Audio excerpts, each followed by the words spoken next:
computers that can help us, that can do the things that humans can do, but our current computers can't. Modern AI is modelled after ideas about how the brain works. The way the brain works is you have a big network of brain cells, an input comes in, and stuff goes on, and then you get output, and the output you get depends on the connection strengths between the brain cells. If you change those connection strengths, you change the output you will get for each input. And the way AI now works is, instead of programming the computer, you show it lots of examples, it changes the connection strengths, and it learns to produce the right answers without you ever programming it. AI takes millions of inputs, more inputs than a human could probably ever have in their life, to start making decisions and predictions based on all the data they are given. And so you can quickly see how this can become incredibly powerful and incredibly quick as we start to develop these. Now with AI, what we're able to do is we're able to get the computer to test all those different branches themselves, get the program itself to see what the different consequences are, and you just have to set what is a desirable consequence or what is an undesirable consequence, and the computer will figure out rapidly all the different options and decision trees out there. I think we're going to see the learning methods we've got already have dramatic effect on many industries and solve lots of problems. They're helping us target tumours in medicine. They're helping correct climate computations. We should be able to get much better at education. I think there's a lot of new areas that are going to open up. I think that's part of the excitement of it, that this is pure science on a certain level that will lead to very tangible, very pragmatic discoveries. But as we go there, we have to be open to being surprised by what comes out along the way.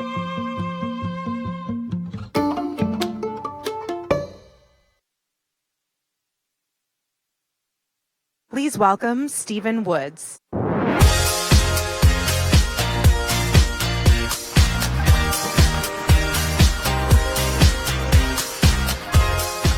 Thank you.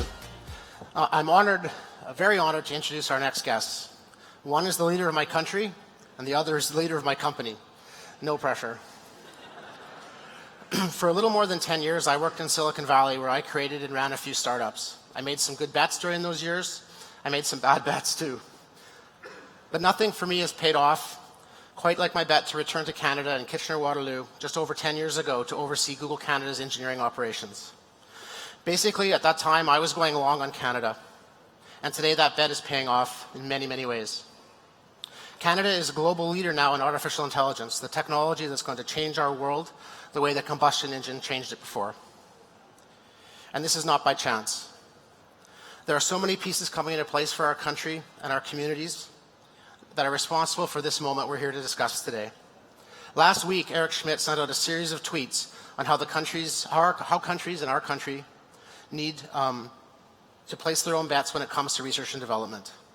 Specifically, he called out 4 pillars undermining Canada's successes: government investment, research excellence, large companies setting up shop and investing in the country, and a vibrant startup community. I'd like to suggest a 5th pillar for this list. The latest census numbers for Canada indicate that 22% of Canadians were born elsewhere. A majority of Torontonians identify themselves as a minority today. Canada's potential lies in our capacity to leverage our diversity. Or, as Prime Minister Justin Trudeau puts it, Canada is a strong country because of its differences, not in spite of them. So let's dig in this coming event into what's behind this moment and how we can build on Canada's big bets on AI. The last time I met Prime Minister Justin Trudeau, he was giving an impromptu lesson on how algorithms work to a room of 5th graders. He nailed it. He knows how to write C++, in case you're wondering. But more importantly, he's working hard every day to cement Canada's place in our future economy. Eric Schmidt is the executive chairman of Alphabet. He is responsible for the external matters of all of the holding company's businesses, including Google, advising their CEOs and leadership on business and policy issues. Eric joined Google in 2001 and as CEO for 10 years, working alongside our founders, Sergey and Larry. He helped grow a company from a Silicon Valley startup to a global leader in technology. Ladies and gentlemen, please welcome to the Go North stage Canada's 23rd Prime Minister Justin Trudeau and Alphabet's Eric Schmidt.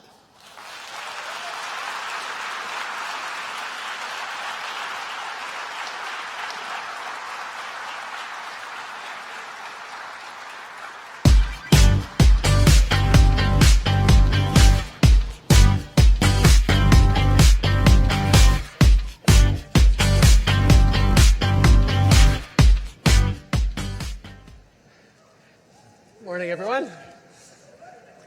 Well, good morning, everybody here. It's always exciting to be with you, Mr. Prime Minister. One of the reasons I came to visit is I wanted to inform you about a new United States ritual. We're inventing new things over and over again, especially in the era of Trump. And it involves, I don't know where to go with that, so I'm just going to roll with it. It involves, comparing socks. So here you have your socks, which are always outlandish. So I've come with my socks. Well done. See, everyone tries to compare socks. They're working the socks thing. It never bothers me when people have better socks than I do, because they're playing my sock game, and that's a good thing. How liberal of you, Mr. Prime Minister. I thought we should start, first place, thank you for coming, and thank you all for being here. I thought we should start by trying to understand what you're trying to do with tech and AI here in Canada. You've done a lot, and you've done it very quickly. In 2 years since we've been working on this together, you and I met when you first were elected, and you said you were going to do this, and a lot of politicians say they're going to do stuff. You've actually done it. What are you trying to accomplish? Well, I think, first of all, we all recognize that the pace of change is accelerating. I mean, change has never been this fast, and yet it'll never be this slow again. We are dealing with constant disruption, constant challenges, constant transformation of workplaces, of business models, of career paths, of everything that we see evolve over time is now accelerating so fast that we realize that there really only is two choices. Try to fight it and resist and hold on to what we have for as long as we have and stretch it out as best we can, or decide to go with it and then get in front of it and help shape the way the world is going to go. And I think we recognize in Canada that we've always had strong innovation, strong creativity, great opportunities, top-notch scientists, and an outlook on the world that is both positive, optimistic, because we've seen what hard work and focus and collaboration can give us. And I just think that Canadians realize better than most that there is an opportunity here. As we look at more automation, as we look at more science, as we look at more investments in innovation, in new ideas, in disruptive ideas, I think everyone understands that whenever there's an industrial revolution or a mass transformation of our community, of our society, of our civilization, it comes with disruption, it comes with challenges, but I think Canada is very much focused on minimizing those disruptions and getting through to the other side and benefiting from it and leading it as best we can. And I think for two reasons. One, because obviously if we're helping drive it, we will help draw benefits from it and minimize the challenges and disruptions as we bring people along. But also because, maybe this is uncharacteristically immodest of a Canadian, but I think we have something really important to give to this conversation. I think Canada, with its Charter of Rights and Freedoms, with our values, with the approach we have to being there for each other, openness, diversity, those kinds of framework, as we get into ethical considerations about what the consequences of AI are, of what the outcomes of automation are, of what the potential imbalances between those who own the capital, invest in robots, and those workers who are being displaced by them. As we get thoughtful conversations around it, I think it's important that Canada and Canadians be part of shaping the way this revolution is happening. Well, what's interesting is that you actually believe that, but you also created a Vector Institute. You generated $400 million of funding in the Montreal University system. You have changed your policies to be very pro-immigration with respect to high skills. You've done a lot of the things that other governments have not been able to do. What has allowed you to do this? Canadians I don't know, there's something about Canada, and some people say it's the weather, but it's more than that, where when you have to brace yourself for winter every year, when you know that the space between communities and homesteads, certainly historically, was always so large, we developed a society where it was important that we were there for our neighbors because we needed our neighbors to be there for us. Combined with the fact that from the very beginning, the founding of the country by English and French, deeply informed by indigenous peoples who've been here for millennia, we had to accept that people who were different than any one of us as identity were just as much Canadian as we were, and just as important to our collective success as each other. And that has led, I mean, it certainly wasn't without its challenges, but it led to a development of a multicultural model where we define our identity as Canadians around shared values and not as a specific identity. And therefore, there is an openness to others, to diversity. There's an understanding that successive waves of immigration have contributed to our success in this country, that our neighborhoods, that our opportunities, that our businesses are stronger because of diversity and immigration, that has allowed us to say, well, let's look at the tremendous opportunity we have as a country to invest in Canadians through our great education system, but strengthening it, doing more coding for young people, doing more investments in science and STEM, but also in the creative industries. These kinds of things are just very, very much things that Canadians value, and we're willing to move forward on them. One of the interesting things you've done is you have a sort of Waterloo-Toronto corridor developing. You have 400, 500 startups in that along that corridor so far, with many more starting now. You have sufficient venture capital. Do you have a sense of what industries are going to emerge out of that corridor, out of the Montreal collection of universities, based on the work you've done so far? Do you have a sense of what you want to have happen?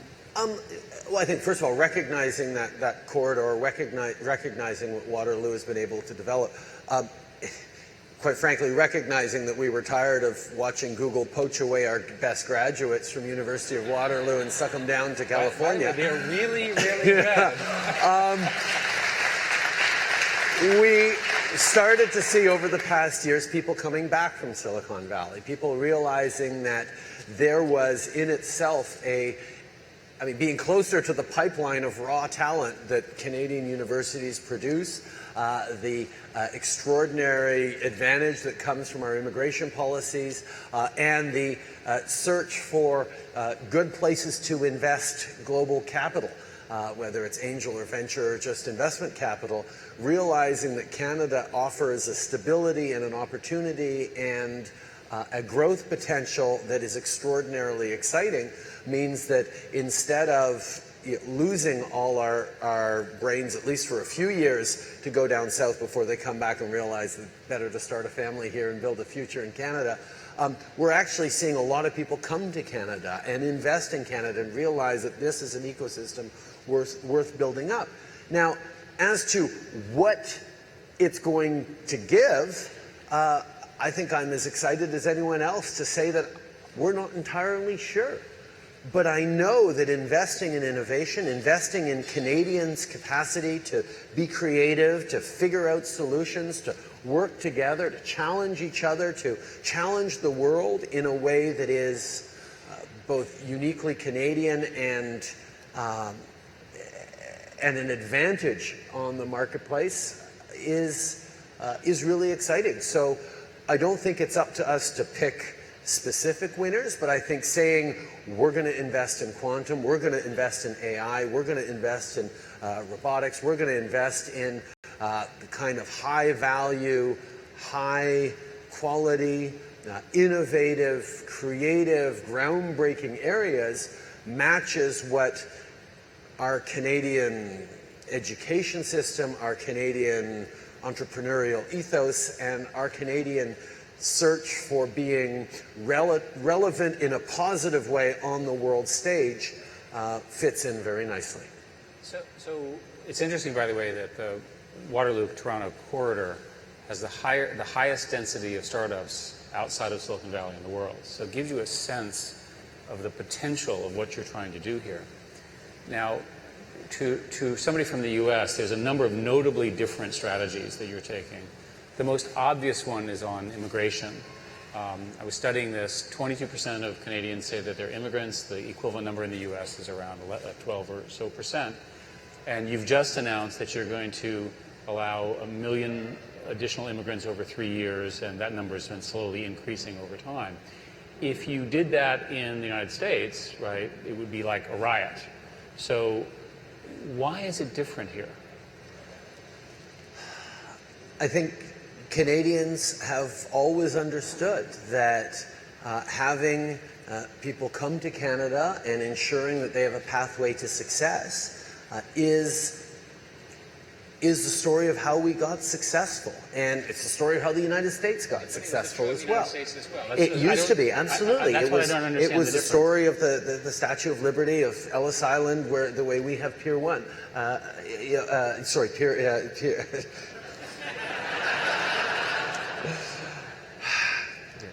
We have the same stories of immigration, and we keep Pier 21, is it? Yes. We have the same stories of immigration that you did, except we remember that, or we realize that it is more important now than it ever has been before. That in a globalized world where we're competing as a country of 35 million people with massive economies, we need to bring in and draw on all Canadians. We're looking at an aging demographic. We need to bring in more people. We need to do that in a way that that ensures their success. We know that people arriving in a country, making the decision to uproot their families and move to a new place, are self-selected to be ambitious, forward-thinking, brave, builders of a better future. For someone to choose to start a new life in the hopes that their kids will have greater opportunities is a big step. And over generations, people making that decision has what has led to the success of North America. Just for Canadians, perhaps less so for Americans, we realize that hasn't changed.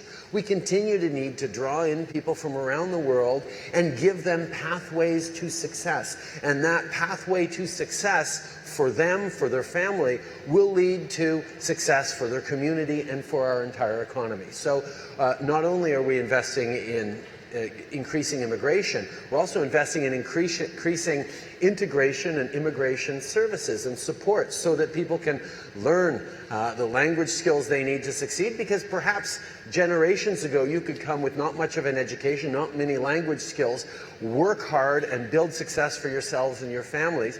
Now we know that education, that knowledge, that interpersonal skills, that programming skills or STEM skills are much more important in creating that success from scratch. It's not just about wanting to work hard, it's being able to work smart as well.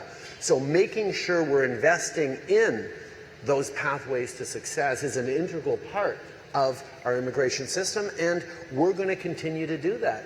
It doesn't mean that and I've said this a few times, we're some magical place that doesn't have worries about immigration, worries about security, worries and division along intolerant lines. Every society has that. We just made a very deliberate decision as a country in 2015 in the election to go in a different direction. And I put it to Canadians. I said, look, we can be fearful and closed in, or we can take advantage of what we've always been successful for and know that we can figure out our biggest challenges if we pull together and work together. And that's the choice that Canadians made, and that's what I'm working hard to deliver on. So I want to come back to relationships with the United States and then domestic politics and so forth. But one final subject on innovation is a remarkable product that you sort of argued through and developed with the Premier and the City Council and the Mayor of Toronto, was the development of the waterfront. And as you know, because you did it, this was a very large competition and so forth, and we were very fortunate to have been awarded that through our subsidiary Sidewalk Labs. So not only are Canadians inventing the future of AI, if you will, machine learning, and I should say right here that we are enormously thankful to Canadians for inventing all this stuff, because we now use it throughout our entire business, and it's a major driver of our corporate success. So we owe you, right, and we remember. We'll make sure that works out. You're going to come back to that, okay? Should never we say have this. it on record that he owes, that Google owes Canada. We absolutely owe Canada. That was a mistake. Anyway. And as you know, we have more than 1,000 employees here. We're investing heavily in 4 centers. DeepMind, Demis, who's a hero of mine, just spoke. And their first non-British operation is, in fact, in Edmonton, with another one coming as well in another part of Canada. So we are invested, and we're going to continue that, as you know. But the real news in the last little while has been the development of a new model of a city. How did you come to this idea? Very, very few, in fact, like 0 governments in the world have come to this except for Canada and under your leadership. I think Canadians spend all our time, many Canadians travel around the world. We have a very global outlook in not just where we travel, but what we consume, what we look at. And I think everyone is aware that there are cities that do traffic and livable cities in extremely innovative and exciting ways. And I think that's something that we recognize that there's a tremendous opportunity for. And the opportunity of the waterfront that has been undeveloped or underdeveloped, certainly in a residential and livable way here in Toronto, gives an amazing opportunity to leapfrog, to innovate, to say, okay, cities sort of grew organically into what they are and how they work, but here's almost a blank canvas that we should be really, really bold about trying some new things and encouraging some of the smartest or most innovative people to come in and figure out what could a city from the future look like if it wasn't built on the bones of past cities and past civilization, past attempts and failures and successes. So I think there's an opportunity here to reinvent the wheel in a way that has a lot of people thinking differently about it. And we're happy that Google and Sidewalk Labs has gotten engaged in this, and there's a lot of other people as well saying, okay, here's a really great area, really close to a significant global urban core that should be a great opportunity to invent a better city. Was this something that you had wanted to do for a long time? Had you been secretly thinking about doing this as part of your own innovation agenda? I studied environmental geography at the graduate level just before getting into politics, which means I never finished my thesis, but I did most of the coursework. And I was fascinated by this idea of urban design in a way that actually enhances both opportunities and quality of life and environmental footprint and all those things as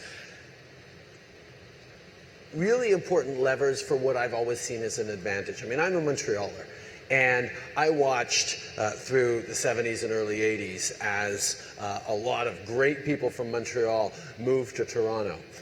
And I'll always feel that Montreal is a far better city than Toronto, but it's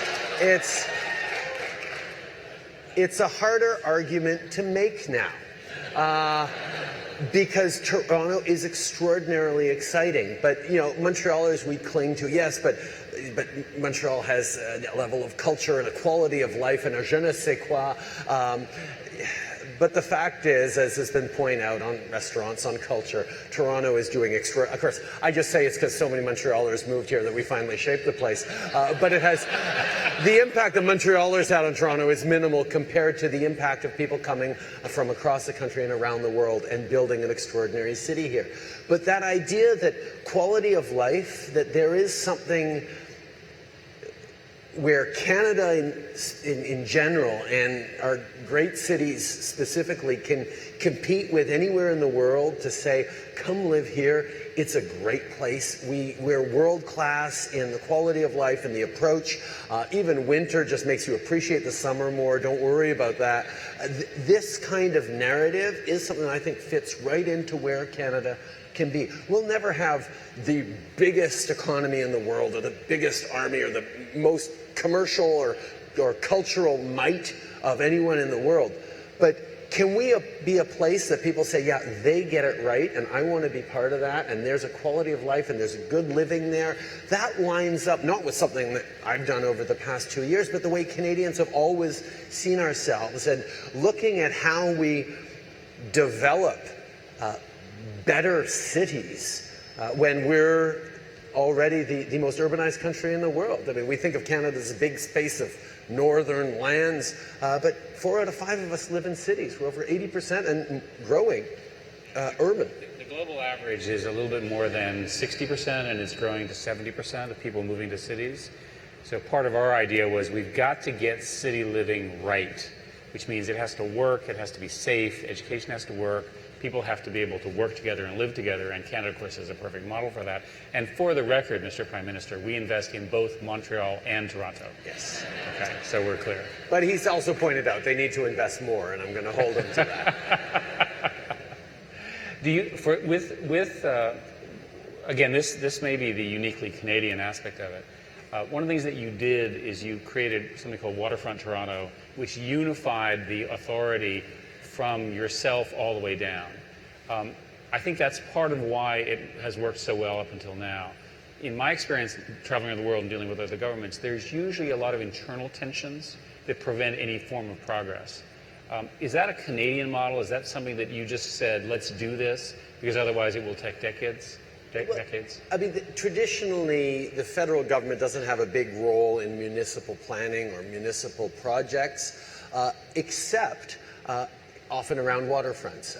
People who know Vancouver, Granville Island was a federal development originally because it was part of sort of port or waterfront lands. Similar to the old port in Montreal, similar to Waterfront Toronto in the existing stretch of it. The federal government has had a role in that. And as soon as you have a federal government working with municipal government, and therefore a province as a partner as well, there's a need to collaborate and an opportunity to get things done well. And one of the things that I've focused on over the past 2 years is having a strong alignment and a collaborative approach to different orders of government. And it has worked out extremely well where John Tory and Kathleen Wynne and the Mayor and the Premier of Ontario and the federal government are extraordinarily well aligned in taking advantage of this amazing opportunity. So it's Canadian to collaborate, it's Canadian to look to innovate for better communities, and that's exactly what we're doing. So turning a little bit more to the relationships between the United States and Canada, I have a large number of questions. I think in the same sense that you said that we Canadians believe in values more than identity politics, America, the U.S. part of America anyway, seems to have inverted that model. And I'm concerned that the politics in the United States are going to drive various wedges between the excellent historic relationships between Canada and the United States. So as an example, as a U.S. citizen, when I visit Canada, which I do often, I'm always struck by how your media is covering the NAFTA negotiations all the time, whereas in the United States, nobody ever mentions it, right, except in certain states, I would say. So again, there's some sort of asynchronous or asymmetry in what's going on here. Can you tell us what's going to happen, in your view, with NAFTA at this point?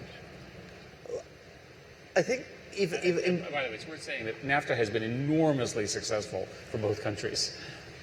But I think even before getting into that, I think it's important to lay out the frame that has given to a lot of the anxiety and divisions and concerns that citizens are feeling, which lead them to perhaps lash out or make unconventional choices at the ballot box. And that is the sense that the economy and their country's economy isn't working for everyone anymore. That there was a promise that said if we invest in growth through competitive tax rates, through investments in infrastructure, through education, through global trade, all those sorts of things, it was going to create growth. And it did. But people said, well, yeah, but that growth was supposed to benefit me and my family, and it hasn't. And there is a sense of rising inequality of the 1%, the 0.1% getting more and more successful, and more the middle class feeling left out of the growth and success of the country's economy. And what we campaigned on in Canada was saying, okay, we need to fix that. Let's pull together and figure out how to boost the middle class. Whereas in other places, that anxiety can lead to, okay, we have to fix that by shutting down borders, by going with America First, for example, that when we look at what creates growth in global economies is actually going to harm growth. We know that, for example, that as nice as it is to say that shutting down NAFTA will mean, the president says shutting down NAFTA will mean benefits for American workers, that's actually not true. That NAFTA has created at least 9 million good jobs in the United States directly linked to trade with Canada. That the fact that the U.S. trades every year, sells more goods to Canada than it does to Japan, China, and the UK combined, means that as soon as you thicken that border or shut things down, there is going to be negative impacts on the American economy, on American workers, on American jobs, on American competitivity. Of course, there could be way more impacts on Canada because we are much smaller and more dependent on the U.S., but at the same time, it's going to hurt if we fail to move forward with NAFTA. And much of our approach in Canada has been not talking about how we need to protect NAFTA for our own interests. It's actually making the argument in the United States to governors who know that their state is number one export destination is Canada. There's about 35 different states like that, 48 for whom Canada's in the top 3. Making the argument to industry in the United States, how important the integrated supply chains are with Canada, making the argument to Congress, how many good jobs depend on smooth flow of goods and services back and forth across the border. All those arguments, which, as you point out, are harder to make because we in Canada pay a lot of attention to the United States, and the United States doesn't necessarily pay as much attention to Canada. So taking this opportunity to make the case once again, not just for trade with Canada, but for trade in general as a way of growing that middle class that has felt left out by global growth, is going to go a long way towards allaying some of those fears and anxieties that lead to division and envy and social upheaval and unrest. It's interesting that we're in a converted brick factory here, and because we're in Greater Toronto, the brick factories gets repurposed, right? It probably generates more net profits than before, whereas if it were in an isolated part of North America in one of the countries, it might not be able to. So the shift from rural to cities, right, which is advanced in Canada and advancing in the United States, is probably a main driver of these economics. When you think about, I'm asking a more tactical question about NAFTA, again, because people in the United States are not really paying attention relative to the attention that you all are. What's the timeline? How does this get resolved? We continue to feel that modernizing NAFTA, that updating it, whether it's around the digital economy, whether it's improving environmental standards or labor standards, or bringing in a more gender-balanced approach to the way we work together, because we know getting women to succeed more within the workplace, within our economies, is a great driver of success and a really important thing to do. There's lots of opportunities to strengthen and update it, so we're moving forward and making a very serious case for that. The American negotiators are putting forward their proposals. We're carefully evaluating everything they put forward, but at the same time, Canada is in a position right now where, as we just signed a free trade deal with Europe, as we're always looking towards engaging further with Asia, we are looking at diversifying a certain bit, but there's a strength and a unity in Canada right now where across the political spectrum people are pulling together. I'm working very closely with all our premiers, even though many of them have significant ideological differences from me. There's a unity of approach and purpose on this that is really a bit of an advantage for us in the way we approach this, and we are not going to be pushed into accepting something that is bad for Canada. There are lots of ways we can concretely improve NAFTA to the benefit of Canada and the United States and Mexico. We are not going to take a deal that is bad for Canada, and we're certainly not going to take a deal that we think is bad for Canada and bad for the United States, because our success in this country depends as well on success in the United States. Well, speaking as a United States citizen, we are critically dependent upon those supply chains for Canada for all sorts of reasons, including the back and forth that we have in the tech industry. Most people assume that these issues are ultimately resolved in head of state meetings, right? That the president would visit you, you would visit the White House. You've done it a number of times. At the level that you're willing to talk about it, an easy question: what do you agree with Mr. Trump? I agree with Mr. Trump that there are an awful lot of people who don't feel like the economy is working for them. And I agree that we see it. The mandate that he got from the American people was to support people who feel like they've been left aside from the success that America has seen over the past years. And the mandate I got from Canadians is explicitly to make sure that the middle class is strengthened and those working hard to join the middle class are given opportunities again. Now, we have different policy prescriptions on how to go about doing that, and we have good conversations about it. He's actually expressed an interest in the Canadian merit-based immigration model. So, I mean, there are certainly things we can draw on from each other, but I truly believe that the best way to ensure that Canadians, all Canadians, have an opportunity to succeed is investing in education, investing in things like housing and means-tested child benefits and tax breaks for the low-income, hardworking Canadians, by raising taxes on the wealthiest 1% so we can lower them on the middle class. Not things that are necessarily high up on President Trump's agenda, but certainly things that I am happy to make an argument for being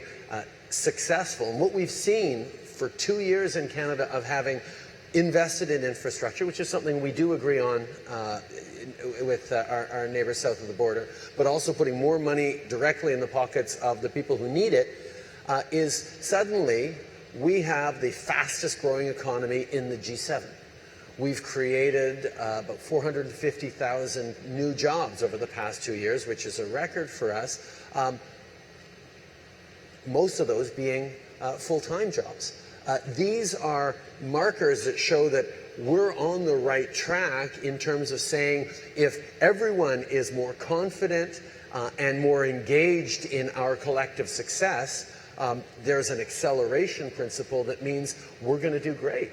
And that focus right there is certainly something that we look at trade and progressive trade agendas, ensuring labor standards, ensuring environmental protections, ensuring gender standards and expectations as well, is going to do a better job for our citizens and for the citizens of the United States in seeing that middle class success that hasn't just been a problem for North American countries, but that we see challenged right across Western developed economies. So in the few minutes we have left, I'd like to explore a little bit what it's like to be a new, young global leader from your perspective. I'm not young anymore. There's just this new range of people who... Well, there's an Austrian fellow who's quite a bit younger than both of us. I disagree with him even more than I think I disagree with President Trump. So that's... Okay, well, now we're beginning the conversation, so that's good. One of the things about democratic political systems is that they tend to have a certain age bias, and then there's a breakout. President Kennedy was an example of this. To some degree, President Obama was something of that. And then sort of everybody ages for a bit, and the culture sort of stays the same, and then new leaders come along. President Macron is another example of this in France, and an unlikely but very interesting choice out of their political system. So the system gets sort of locked, and then new leaders come out.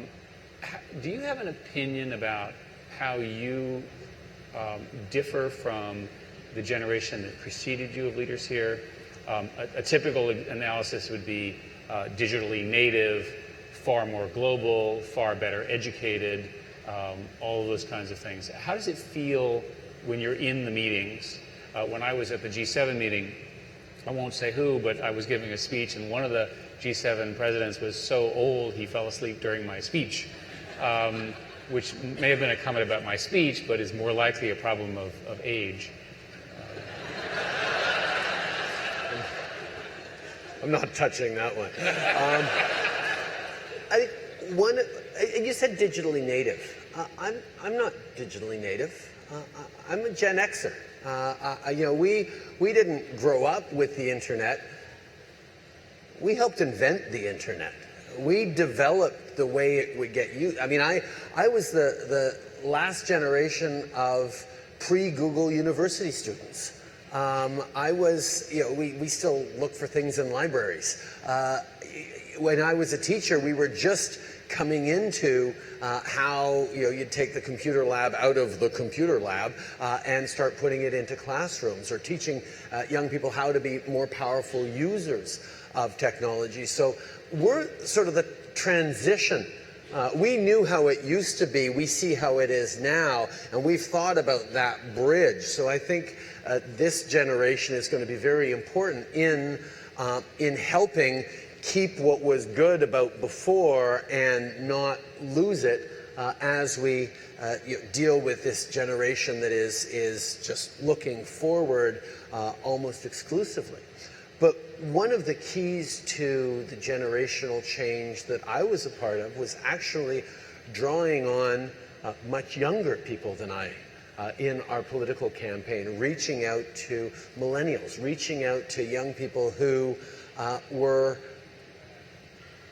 got a reputation for being disconnected and sometimes apathetic. But when you scratch that cynicism, you realize that it's more of a reaction to caring so much about the world and being frustrated that they weren't given the tools to help shape it. Because these young people have incredible ideas about what is broken, about how to fix it. Every young person wants to help shape the world around them.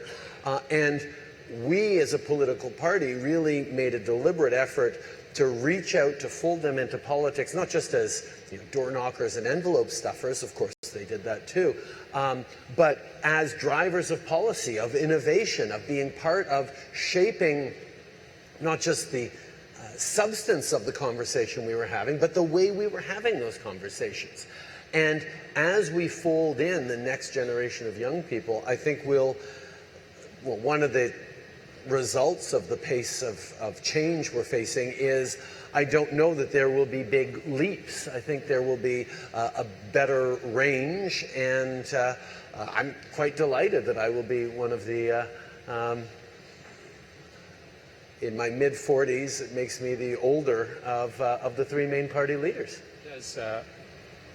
Do you believe that there is a political fundamental difference between the older voters that support you and oppose you and the younger voters that support you and oppose you, or is it not really age determined? I don't think it's all that age determined. What we found in politics is getting university students involved in volunteering and getting involved in politics was reasonably effective and straightforward. Getting seniors, people who have retired, to get involved in politics and active was also relatively straightforward. These are people who have either a little more time or a little more interest in doing that.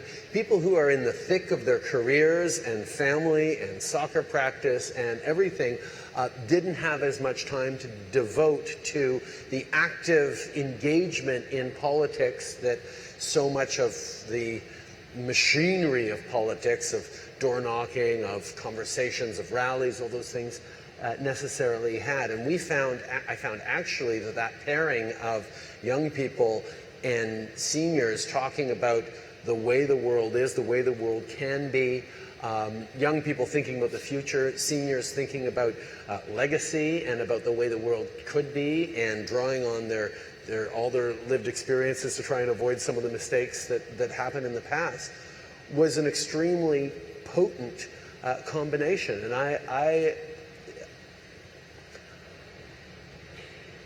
my dad skipped a generation when he had me. When I was born, he was 51 years old, so my dad was the age of many of my friends' grandparents. So I've always felt extremely close and connected to people of older generations, and drawing from their insights and excitement about the changes they'd seen all their life, and excited about what the next thing could be, even though they may or may not be around to see it, but thinking about their grandchildren and their future great-grandchildren and so forth, I thought, and I always feel, is a very, very powerful way of pulling people together. You know, it's interesting, Mr. Prime Minister, you grew up in a political family, and many such people would end up being more cynical about politics than anything else. And yet you've emerged with this extraordinary optimism. And I'll say to you all that I do a lot of this with leaders around the world, and there is no leader who can articulate a vision around innovation and growth like your Prime Minister. Thank you so much, Mr. Prime Minister.